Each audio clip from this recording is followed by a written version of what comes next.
এরকমই স্বপ্নের জন্য আজ থেকে প্রায় 5 বছর আগে আমি অ্যাম্বুলেন্স চালানো ছেড়েছিলাম।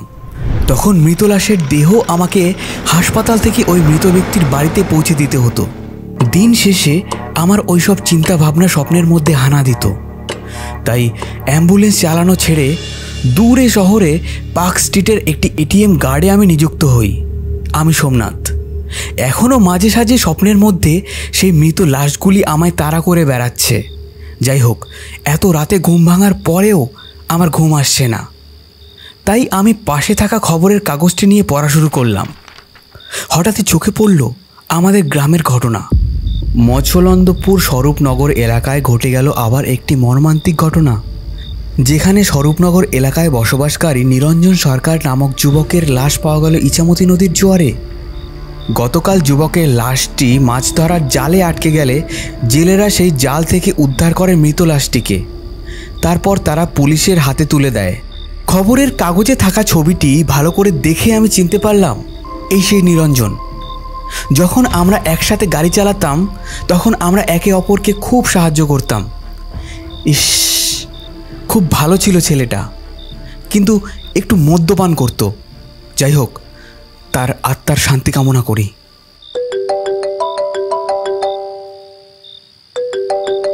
হ্যাঁ বাবা, বলো। সমু, তুই খবরটা কি শুনেছিস? হ্যাঁ বাবা, খবরটা না একটু আগে আমি পড়ছিলাম। হ্যাঁ, নিরঞ্জন মারা গেছে। তুই একটা কাজ কর না, তোর মার শরীরটাও না ভালো নেই। কিছুদিনের জন্য ছুটি নিয়ে একটু দেখা করে যা। তোর মা অনেক টেনশন করছে। আরে এত টেনশনের কি আছে, আমি তো ঠিকই আছি। আরে তুই কি জানিস বিগত 6 মাস ধরে যে 6 জন মারা গেছে সবাই ড্রাইভার, আর তোরা তো সবাই একসাথেই কাজ করতিস। সেই টেনশনই করছে তোর মা। এটাই তো স্বাভাবিক, তাই না? পরপর যে কয়েকজনের মৃত্যু হলো তারা সবাই ড্রাইভার। মোটামুটি সবাইকেই চিনতাম, আর বেশিরভাগই আমাদের মৎস্যলন্দপুর এলাকার। আরে বাবা, তুমি এত টেনশন করো না। আমি তো আর গাড়ি চালাই না, 5 বছর হয়ে গেছে ছেড়ে দিয়েছি। আমি খুব তাড়াতাড়ি ছুটি নিয়ে আসার চেষ্টা করছি। তুমি একটু মায়ের খেয়াল রেখো। এখন রাখলাম। বেশ কিছু দিন কেটে গেল। আমারও ছুটির সময় ঘনিয়ে আসলে একটু ওপর মহলে বেশি দিন ছুটি নেওয়ার জন্য আবেদন করলাম। আমার আবেদনও তারা মঞ্জুর করলো। আজ সন্ধ্যা অবধি আমার শেষ ডিউটি। দেখলাম রাত্রি 8টা 8-এর ট্রেনটা যদি আমি ধরতে পারি তাহলে ভালোভাবেই বাড়ি পৌঁছতে পারবো।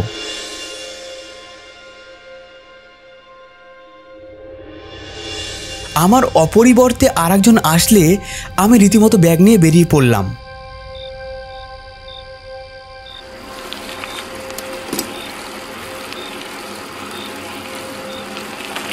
রাস্তায় যেতে যেতেই হালকা মাঝারি বৃষ্টি শুরু হয়। রীতিমতো শিয়ালদা স্টেশনে এসেও পৌঁছলাম। তখন ঘড়িতে দেখলাম রাত 8:15 এবং 8টা 8-এর ট্রেনটা আমি মিস করেছি। কিছুক্ষণ পর 9টা 8-এর ট্রেনে উঠে পড়লাম।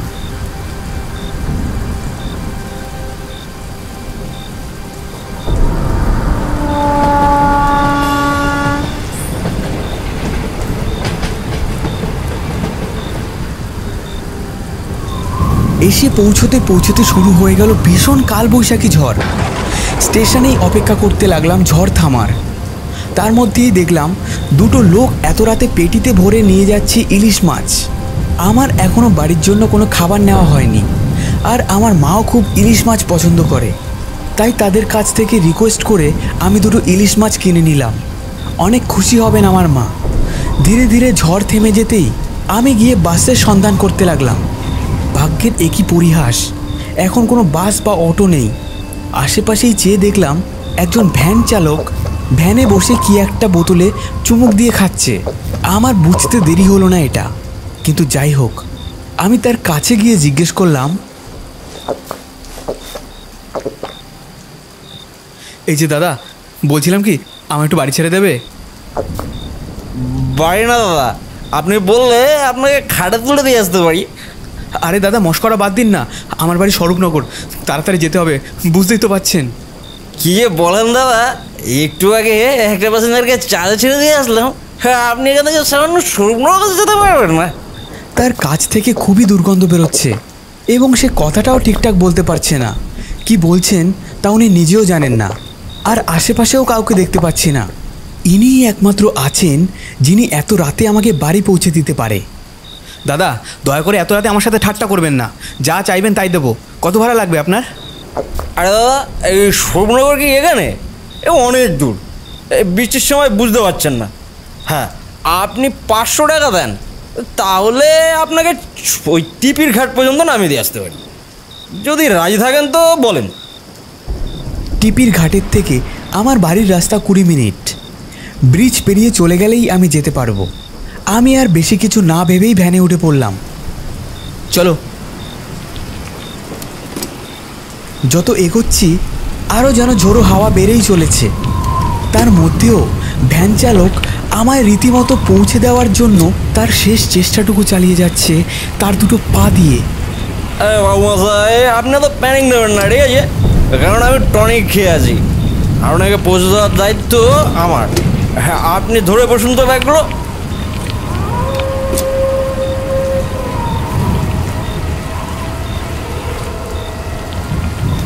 আমরা টিপির ঘাটের কাছে পৌঁছে গেলাম। ক্রমে ক্রমে ঝোড়ো হাওয়া বেড়েই চলেছে, শেষ হওয়ার কোনো নামই নেই। সে আমাকে বলল, আর 1 মিনিট পর হেঁটে গেলেই আপনি টিপির ঘাট ব্রিজ পেরিয়ে যেতে পারবেন। আমাকে এবার ছাড়েন তো, নইলে আমি আর বাড়ি ফিরে যেতে পারবো না। দেখছেন তো বাবু, আবহাওয়ার কী অবস্থা। আমাকে অনেকটা পথ ফিরে যেতে হবে। সত্যি অনেক সাহায্য করেছেন। এখন ওনাকেও আমার মানবিকতার দিক থেকে ছেড়ে দেওয়া উচিত। তাকে পুরো টাকাটাই দিয়ে ছেড়ে দিলাম। আমি লাগেজগুলো নিয়ে রীতিমতো ব্রিজের সামনে এসে দেখি, কি এ তো পুরো ব্রিজ ভেঙে পড়ে আছে ঝড়ে। আমি আর কি আজ বাড়ি পৌঁছতে পারবো না? এছাড়া তো কোনো পথও নেই। এদিকে ঝড় বেড়েই চলেছে। আমি পাশে থাকা একটি বন্ধ দোকানে ব্যাগগুলি রেখে ঝড় থামার অপেক্ষা করতে লাগলাম। একটু পরেই দেখলাম 4 জন লোক একটি মরাকে কাঁধে নিয়ে ব্রিজের দিকে এগিয়ে আসছে। ওরাও তো ব্রিজ পেরিয়ে কাঁটাবাগান শ্মশানে নিয়ে যাবে, কিন্তু যেখানে ব্রিজ ভাঙা সেখানে ওরা মরাটিকে কিভাবে শ্মশানে নিয়ে যাবে? তারা দেখলাম ব্রিজের সামনে এসে মরাটাকে রেখে আমার দিকেই এগিয়ে আসছে। আমি সেই মরা লাশের দিকে চেয়ে রইলাম। মরাটা বৃষ্টির জলে ভিজছে। খুবই অসহায় লাগছে মরাটিকে দেখতে। মরা হাতির দাম যেমন লাখ টাকা থাকে, মৃত মানুষ শুধু একটা বোঝাই মাত্র পৃথিবীর বুকে। সেটা হয়তো কোনো কিছুর সাথেই তুলনা করা যায় না। তাই হয়তো মানুষগুলিকে মাটির সাথে মিশে যেতে হয় অথবা পুড়ে যেতে হয়। আরে দাদা, একটু সাইড দিন না।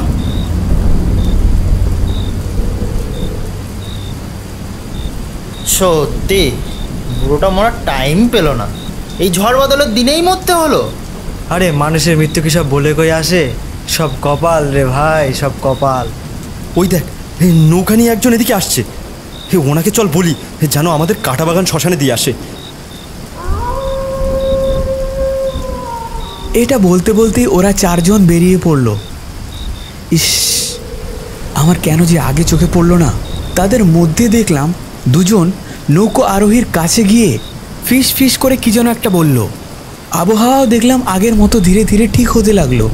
ইতিমধ্যেই তারা লাশটিকে তুলে নৌকায় উঠিয়ে নিয়ে যেতে লাগলো শ্মশানের দিকে, যেটা আমার বাড়ির পথেই পড়ে। আমার বাড়ি কাঁটাবাগান দক্ষিণ পাড়ায়।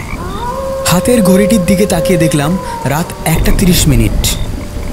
আশপাশ থেকে ভেসে আসছে ব্যাঙের গ্যাগ ও ডাক, আর মাঝারি ঠান্ডা ঝোড়ো হাওয়া বয়ে যাচ্ছে। অপেক্ষা করতে লাগলাম মাঝির জন্য, কারণ আমার বাড়ি যেতে হলে নৌকো করেই যেতে হবে, যেমন করে মরাটাকে নিয়ে গেল কাঁটাবাগান শ্মশানের দিকে। অপেক্ষা করতে করতেই দেখলাম একটি লণ্ঠনের আলো এই ব্রিজের দিকেই এগিয়ে আসছে।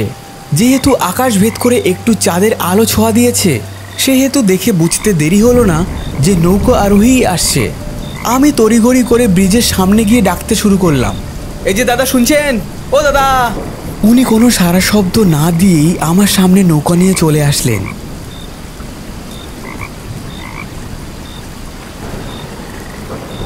বলছিলাম, কাঁটাবাগান দক্ষিণ পাড়ায় আমার বাড়ি, ব্রিজের ওপাশে। আমাকে একটু নামিয়ে দিয়ে আসতে পারবেন? এখান থেকে মাত্র 15 মিনিটেরই পথ। আপনাকে 200 টাকা দিতে পারবো। বলা মাত্রই হালকা ঝোড়ো বাতাস বয়ে গেল আমাদের মধ্যে দিয়ে, এবং তার মুখে থাকা গামছাটা সরে যেতেই দেখলাম উস্কো খুস্কো 60 থেকে 65 বছর বয়সের একজন লোক।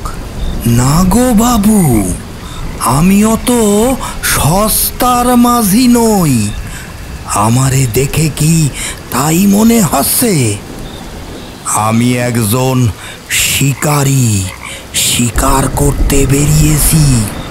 লোকটার কথা সত্যি আমায় চিন্তা ভাবনার মধ্যে ফেলে দিল। ওনার মাথা ঠিক আছে তো, নাকি ইনিও ভ্যানওয়ালার মতো ভুল জল খেয়ে ভুল বকছেন? যাই হোক, এখন ইনিই একমাত্র আমার সম্বল। দয়া করুন আমার উপরে, আমি খুব বিপদে আছি। দয়া করে আমাকে ওই কাটাবাগান ব্রিজ অবধি নামিয়ে দিন, তারপর আমি চলে যেতে পারবো। আমাকে একটু দয়া করে এই বিপদ থেকে রক্ষা করুন না চাচা। বিপদ? আচ্ছা ঠিক আছে, 1000 টাকা লাগবে বলো, তাহলে আমি যাতে পারি, না হলে আমি চললুম। 1000 টাকা? চাচা, বিপদে পড়েছি বলে এমন দাবি করছেন? ওপরওয়ালা সব দেখছে, এমন করবেন না। ওপরওয়ালা? ওপরওয়ালাই তো আমারে পাঠিয়েছে। 1000 টাকা তো সেই নিতে বলেছে আমারে। যাই হোক, উঠে পড়ুন, আমার আবার তাড়া আছে। আমার বিবিজান না খেয়ে আমার জন্য পথ চেয়ে আছে। আমি তার কথা মতোই তাড়াহুড়ো করে হাতে থাকা ট্রলি ব্যাগ ও মাছের ক্যারি ব্যাগটি নিয়ে উঠে পড়লাম নৌকোতে। দেখলাম আমার হাতে থাকা ক্যারি ব্যাগ ছিঁড়ে মাছের মাথা বেরিয়ে এসেছে। মাছের ব্যাগটি একপাশে রেখে আমি নৌকোয় বসলাম এবং নৌকো আরোহী নৌকো টানা শুরু করলো আমার বাড়ির উদ্দেশ্যে। পথে যেতে যেতে এক অনবদ্য দৃশ্য আমার চোখে ভেসে উঠল। সেই কাটাবাগান শ্মশানের সামনে দিয়ে যেতেই দাউ দাউ করে জ্বলছে সেই মৃত লাশটি। যেহেতু শ্মশানের গা বেয়ে নদী বইছে, তাই আমরা তার সামনে যেতে স্পষ্টভাবে দেখলাম সেই মরা মানুষটির চামড়া গলে গিয়ে হাড় বেরিয়ে আসা মাথার খুলিটি আমার দিকেই চেয়ে রয়েছে। আমি কিছুতেই চোখ ফেরাতে পারছিলাম না।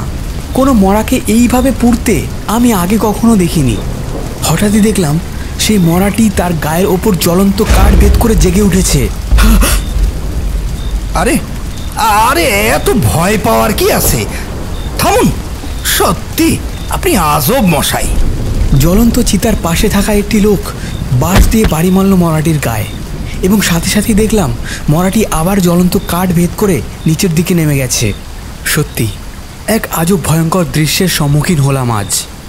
তারপর কাটাবাগান শ্মশান পার করে যেতেই একটি স্থলপথের পাশে এসে দাঁড় করালো নৌকাটি। বাবু, যদি কিছু মনে না করেন একটা কথা বলবো? হ্যাঁ বলুন। আমার বিবিজানটা না খেয়ে বসে আছে আমার জন্যে।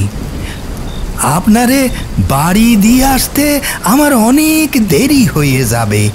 একটু যদি সময় ব্যয় করে আপনি আমার সঙ্গে একটু যেতে পারেন, এই সামনেই, তাহলে আমি আমার বিবিজানকে খাইয়ে দিয়ে আসতে পারতাম নিজের হাতে।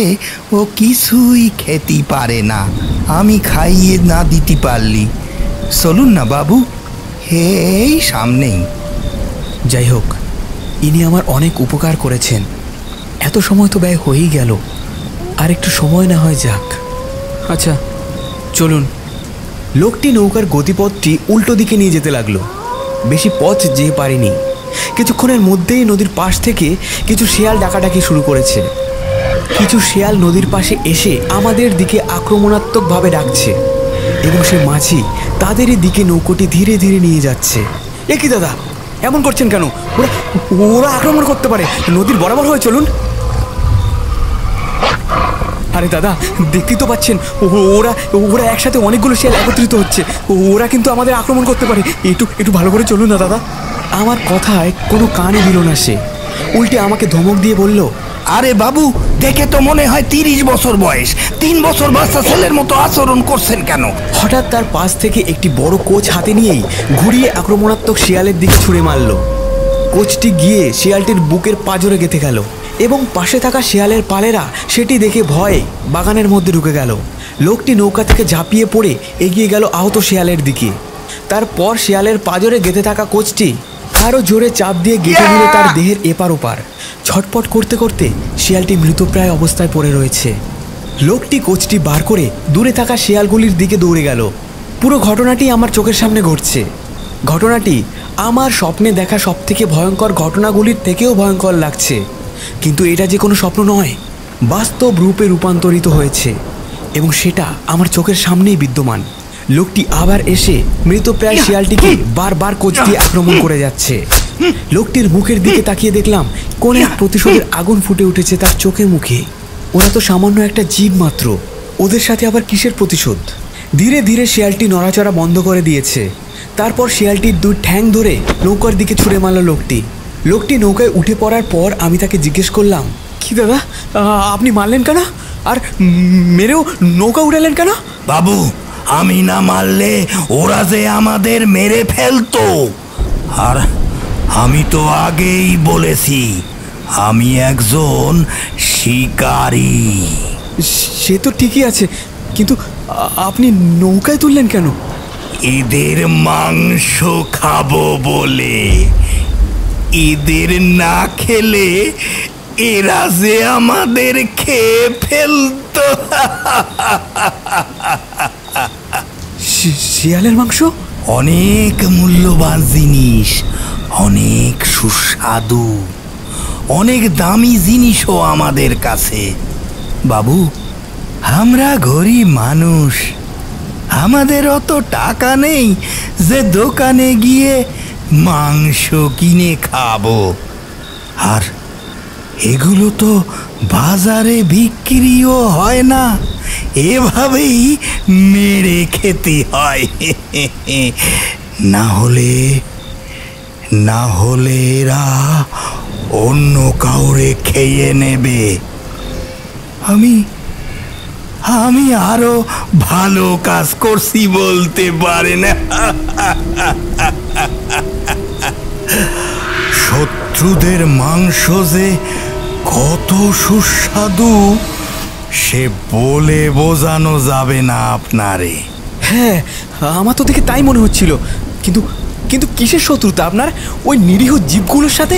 এই কথাটি বলা মাত্রই লোকটি রক্তাক্ত মাংস মাখা কচি আক্রমণাত্মকভাবে আমার বুকের পাঁজরে ঠেকিয়ে দিল।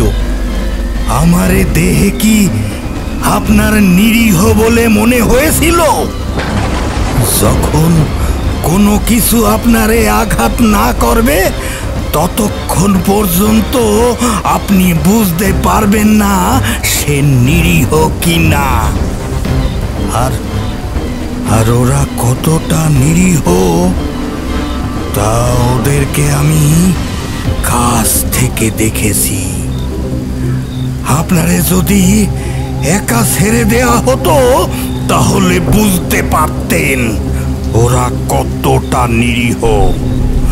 ওরা নিরীহ না। আচ্ছা আচ্ছা আচ্ছা আচ্ছা আচ্ছা ঠিক আছে, এটা সরান, আমায় মাফ করুন, তাড়াতাড়ি চলুন। আপনার স্ত্রী আপনার জন্য অপেক্ষা করছে তো। ওনার স্ত্রীর কথা বলাতে উনি শান্ত হয়ে গেলেন। তারপর আবার পুনরায় নৌকা চালানো শুরু করলেন।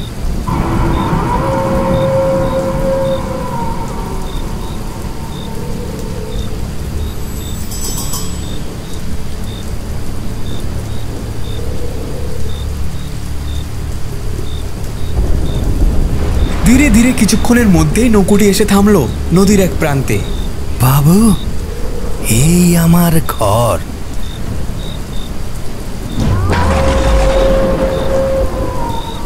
বাবু, একটা কথা বলবো? আপনার ওই ব্যাগে দেখেছি ইলিশ মাছের মাথা আছে। আমার বউ খুব ইলিশ মাছ পছন্দ করে। কতদিন যে আমার বউকে ইলিশ মাছ খাওয়াতে পারিনি। আপনার টাকা দেয়া লাগবে না, 1 পিস ইলিশ মাছ দিতে পারবেন? আমি আর তার কথার অবাধ্য হলাম না। কথা না বাড়িয়ে একটা ইলিশ মাছ তুলে দিলাম। আমারই ভালো হলো, 1000 টাকার জায়গায় 400 টাকার ইলিশ মাছ দিয়েই মিটে যাচ্ছে, আর ওনার ইচ্ছেটাও পূরণ হচ্ছে। এটাই উত্তম। উনি তাড়াতাড়ি ওনার ঘরে ঢুকে গেলেন।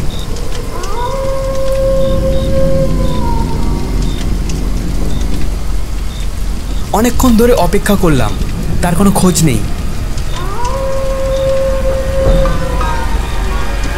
আমি নৌকোটি থেকে নেমে তার ঘরের দিকে ডাকতে গেলাম।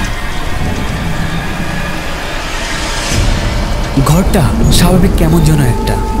এরকম বাড়ি করে যে কিভাবে এরা বসবাস করে সত্যি অনেক দুঃখজনক। চারিদিকে তাঁবু দিয়ে ঘেরা ঘরটি। আমি ধীরে ধীরে তাঁবুটি সরালাম। কি একটি কঙ্কালের পরনে শাড়ি এবং কঙ্কালের মাথার খুলির ওপর একটি ঘোমটা দেওয়া আছে, ঠিক যেন কোনো বউ শুয়ে আছে। লোকটি কঙ্কালটির মুখের মধ্যে একটি মাছ দিয়ে দিল। কি চাচা, আপনি কাকে খাওয়াচ্ছেন এভাবে? এভাবে কেউ খেতে পারে? এ তো একজন মরা কঙ্কালের দেহ রেখেছেন। চুপ! কে বলেছে মরা? ও মরা নয়, ও আমার বউ। দেখুন দেখুন, ভালো করেছে দেখুন সে খায় কি না। হঠাৎই কঙ্কালটির মুখের পাঁজরের হাড় বাড়ি খেতে শুরু করলো, আর কাঁচা মাছটি ধীরে ধীরে থেতলে যেতে লাগলো। এরকম ভুতুরে দৃশ্যের সম্মুখীন আমাকে হতে হবে আমি ভাবতে পারিনি। খুব ভালোবাসতাম আমার বিবি জান রে, কিন্তু কিন্তু শুধুমাত্র আপনার জন্য আমার বিবি জানের আজকে এই অবস্থা। কি বলছেন? আমি কি করলাম? আমি তো কি করেননি আপনি?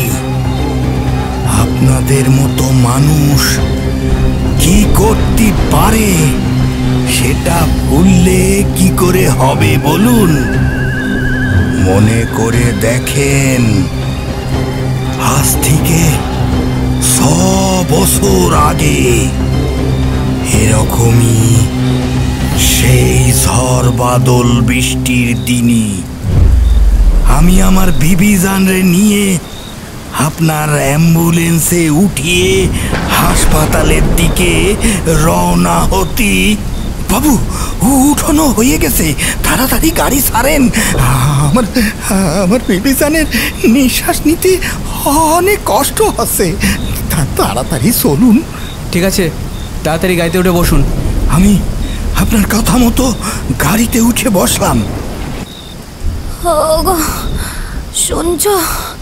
গাড়িতে স্টার্ট দিয়ে আপনি হঠাৎ স্টার্ট বন্ধ করে ফেললেন। আপনার ফোন আসায়। হ্যালো, কে বলছেন? হ্যালো, আমি সত্যনারায়ণ প্রধানের বাড়ি থেকে বলছিলাম। প্রধানের বুকে ব্যথা উঠেছে, তাড়াতাড়ি চলে আসুন, তাকে হসপিটাল যেতে হবে। কিন্তু আমার গাড়িতে তো পেশেন্ট রয়েছে। আরে তাতে কি হয়েছে? আপনাকে 2500 টাকা দেবো, তাড়াতাড়ি চলে আসুন তো। এমার্জেন্সি কেস, বুঝতে পারছেন না নাকি? এই যে চাচা, আপনি একটু তাড়াতাড়ি নামুন তো, আর আপনার বউকেও নামান। আমার একটু এমার্জেন্সি কাজ পড়ে গেছে। বাবু, এমন করবেন না, আপনি তাড়াতাড়ি চলুন। আমার বিবি জান কেমন কষ্ট পাচ্ছে দেখছেন না? আরে প্রধানের বাড়ি থেকে ফোন এসেছিল, তার বুকের অবস্থা খুবই খারাপ। হাসপাতালে পৌঁছে দিতে পারলে আমাকে 2500 টাকা দেবে, আর আপনি তো মাত্র 800 টাকা দিচ্ছেন। বাবু, তো ভাই আপনার এমন করবেন না। আমি আরো 200 টাকা আপনারে বাড়াই দিচ্ছি। একটু তাড়াতাড়ি চলেন বাবু। আচ্ছা ঠিক আছে, আমি আপনারে 2500 টাকাই দেব, তবে সেটা এখনই দিতে পারবো না। আমার কাছে যে এখন অত টাকা নেই বাবু। দূর মশাই, বোঝেন না কেন? স্বয়ং প্রধানের বাড়ি থেকে ফোন এসেছিল। প্রধানকে বাঁচাতে না পারলে উনি আমাকে জেলে ঢোকাবেন। আর আপনি এত টেনশন করবেন না, আমি আমার এক বন্ধুকে ফোন করছি, ও তাড়াতাড়ি পৌঁছে দেবে। হ্যালো, এই নিরঞ্জন, তুই কোথায় রে? আপনি তো আমারে ফেলে রেখে গিয়েছিলেন মশাই। তার অনেকক্ষণ পরে একটা অ্যাম্বুলেন্স এসে পৌঁছয়। তাড়াহুড়ো করে তার অ্যাম্বুলেন্সে আমার বিবি জানরে উঠানো হয়েছিল।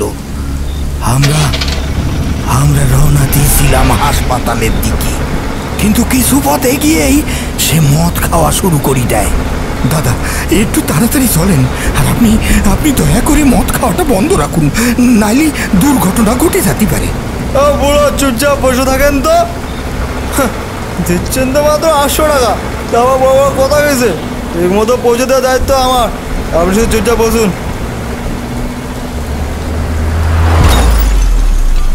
আমি সাথে সাথে বেরিয়ে গিয়ে দেখি সে জ্ঞান হারাইছে।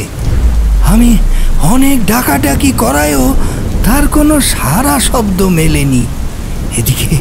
এদিকে আমার বিবিজান কষ্টে কাতরাচ্ছে, এই সহ্য করতে না পেরে তারে গাড়ি থেকে বাইর করে রাস্তায় এনে রাখলাম, যাতে অন্য কোনো গাড়ি হলেই আমি তারে উঠোয় নিয়ে যেতে পারি। অনেকক্ষণ অপেক্ষা করার পরেও কোনো গাড়ি পেলাম না। তারপর আমার বিবিজান রে কোলে তুলে এগোতে লাগলাম হাসপাতালের দিকে। হাসপাতালের পথ অনেকটাই, আর আর আমায়ও তাড়াতাড়ি পৌঁছতে হবে, না হলে অনেক যে কষ্ট পাচ্ছে আমার বিবিজান। আমি আমি চিন্তা করলাম, আমি যদি কোনো ভ্যান পাই তাহলে তারে টেনে নিয়ে যেতে পারবো। তাই আমি তাকে রাস্তার পাশে একটা গাছতলায় রেখে আমি গ্রামের ভিতরে ঢুকে গেলাম। কারো যদি একটা ভ্যান পেতাম, তাকে যে করেই হোক আমি ডেকে নিয়ে আসবো, এই আশা করে আমি গ্রামের ভিতরে একটা বাড়িতে গেলাম। দাদা, একটু শুনছেন? আমার একটু সাহায্য করবেন? ও দাদা, শুনছেন? আমার একটু সাহায্য করবেন? কোনো সারা শব্দ না পেয়ে আমি হঠাৎ দেখলাম ওই বাড়ির উঠোনে একখানা ভ্যান দাঁড় করানো আছে। আমি আর কিছু চিন্তা না করে আমি কোনো রকমে ভ্যানটা নিয়ে টান মারলাম। হঠাৎ বাড়ির মালিক পেছন থেকে আমার চোর চোর বলে চিৎকার করে লোক জড়ো করলো। আমার কি অভাগা কপাল! আমার কোনো কথা তারা শুনলো না, বিশ্বাসও করলো না। গাছে বেঁধে আমারে মারতে শুরু করলো। তাদের কাছে আমার অসহায়ত্বের কোনো দামই রইল না।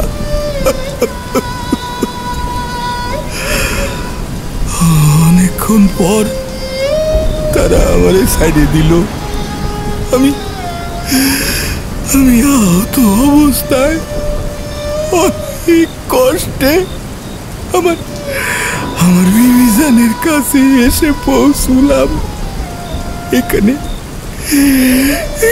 এসে দেখলাম সেখানে বিবিজানরে রেখে দিয়ে গেছিলাম, বিবিজান সেখানে নেই। আছে শুধু কোখানা কাঁটা। আমি চারিদিকে তন্ন করে খুঁজতে শুরু করলাম। দেখলাম বিবিজানের একটা বস্ত্র জঙ্গলে পড়ে আছে। আল্লাহ, কি অবস্থায় আমার বিবিজান রে আমি দেখলাম কতগুলো শিয়াল ওর দেহটারে ছিঁড়ে টুকরো টুকরো করে খাচ্ছে। নিজের ভালোবাসার মানুষটারে এভাবে ছিঁড়ে ছিঁড়ে খাচ্ছে দেখে আমি আর সহ্য করতে পারলাম না। আমি লাফায়ে পড়লাম একখানা ইট নিয়ে, আর তারপর তিনখানা শিয়ালরে একসঙ্গে মেরে ফেললাম। তারা যেভাবে আমার বিবিজান রে খেয়ে ফেলেছিল, তারপর থেকে প্রতিশোধের আগুনে আমিও শিয়াল দেখলেই তারে খেয়ে ফেলি। আর প্রতিজ্ঞা নিলাম, শিয়ালের যাত্রে আমি শেষ করে ছাড়ব। আমার বিবিজান রে ওই অবস্থায় আর বাঁচানোর কোনো উপায় হলো না। শুধুমাত্র তার রক্তাক্ত দেহ ওই অবস্থায় আমি নিয়ে চলে আসলাম গ্রামের নদীর ধারে। আমার বিবিজান রে তো বিয়ের আগে সময় দিতে পারিনি। সারাদিন মাছ শিকার করে বেড়াতাম। সে তো আমার দিকে চেয়ে থাকতো। আমার মনে হয় এখনো আমার পানে যেই আছে, তাই তাকে এখনো আমার সাথেই রেখেছি। আমার মৃত্যু পর্যন্ত সে আমার সাথেই থাকবে। আর আমিও তাকে কোনো সময় কাছাড়া করতে চাইনি। আপনি যদি সেদিন 2500 টাকার জন্য আমাদের ছেড়ে না যেতেন, তাহলে আমার বিবিজান আজকে বেঁচে থাকতো। তারাও মানুষ, শুধু টাকা আর স্থানের তফাৎ। আর আর যারা এর ভেদাভেদ করবে তাদের আমি শেষ করব। শোনেননি, ধীরে ধীরে 6 মাসে 6 জনকে শেষ করেছি। এইবার সপ্তম। আমি কোনো কিছু না ভেবে দৌড়ে ঝাঁপিয়ে পড়লাম নৌকোর উপরে।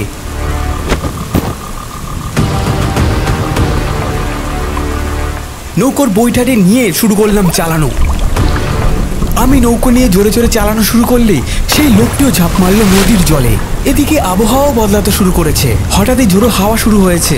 আমি আমার বাড়ির পথের দিকেই এগিয়ে যেতে লাগলাম নৌকোটি নিয়ে। লোকটি ঝড় ঝাপটা উপেক্ষা করে জলের মধ্যে সাঁতরে আমার দিকে আক্রমণাত্মকভাবে ছুটে আসছে। আজকে সে আমাকে মেরেই ফেলবে। আমার মনে পড়ে গেল একটু আগে উনি শিয়ালটিকে কিভাবে মেরেছিলেন। উনি যদি আমাকে হাতে পান তাহলে আমার হত্যা আজ অনিবার্য। আরও জোরে জোরে নৌকার দাঁড় ঘোরাতে লাগলাম। কিছুক্ষণের মধ্যেই আমি ওনার থেকে অনেকটা দূরে চলে এসেছি। ওনাকে দেখে মনে হচ্ছে উনি সাঁতার কাটতে কাটতে অনেকটাই ক্লান্ত হয়ে পড়েছেন। নদীর মাঝ বরাবর উনি যেভাবে ক্লান্ত হয়ে সাঁতার কেটে আসছেন, উনি যদি সাঁতার কাটা থামিয়ে দেন তাহলে উনি ডুবে মারা যাবেন। আমার মনে নিজেকে বাঁচানোর চেষ্টা ছাড়াও ওনাকে বাঁচানোর চেষ্টার কথা মনে এসে ছোঁয়া দিয়েছে। আমার জন্যই হয়তো উনি ওনার বউকে হারিয়েছেন। সত্যি, সেদিন যদি বুঝতাম আমার দ্বারা এত বড় ভুল হয়ে যাবে, তাহলে এই ভুল আমি কোনো দিনই করতাম না। যাই হোক, আজ আমি পাপের ভাগিদার, উনি আমার বিচারক। আমি চাই না এনাকে এভাবে মরতে দিতে। তাই আমি নৌকা ঘুরিয়ে তার দিকেই নিয়ে যেতে লাগলাম। রীতিমতো তার কাছে এসেও পৌঁছলাম এবং তাকে হাত দিয়ে টেনে উঠালাম নৌকার ওপর। তার অবস্থা খুবই খারাপ এবং তার সেই অবস্থাতেও তার 2 হাত দিয়ে আমার গলা টিপে ধরল। আমি নিজেকে বাঁচানোর চেষ্টাও করলাম না, কারণ আমি চাই যে সে তার প্রতিশোধের তেষ্টা মিটাক। ধীরে ধীরে সে আমার গলা থেকে হাতটা সরিয়ে নিয়ে অজ্ঞান হয়ে গেল। ভালো করে দেখলাম তার দেহে এখনও প্রাণ আছে। আমি নৌকাটি ঘুরিয়ে নিয়ে চললাম আমার এলাকার কাটাবাগান দক্ষিণ পাড়ার গ্রামীণ হাসপাতালের দিকে। রীতিমতো তাকে অনেক কষ্টে হাসপাতালে নিয়ে আসলাম। ভোর থেকে সকাল হয়ে গেল। হাসপাতালের বাইরে একটি গাছের নিচে ঘুমিয়ে পড়েছিলাম। হাসপাতালের একটি আয়া মাসি এসে আমায় জাগিয়ে দিল। এই যে শুনছেন, আপনার পেশেন্টের জ্ঞান ফিরেছে, যান।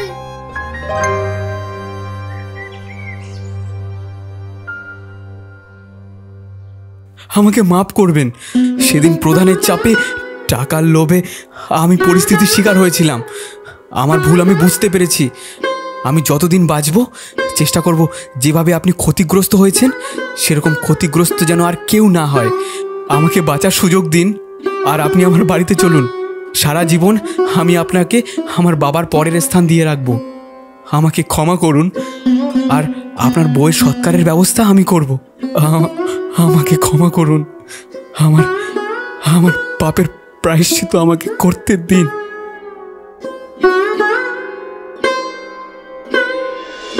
কিছুদিন যেতেই আমার ব্যাংকের সমস্ত টাকা দিয়ে 2টো পুরনো অ্যাম্বুলেন্স কিনলাম।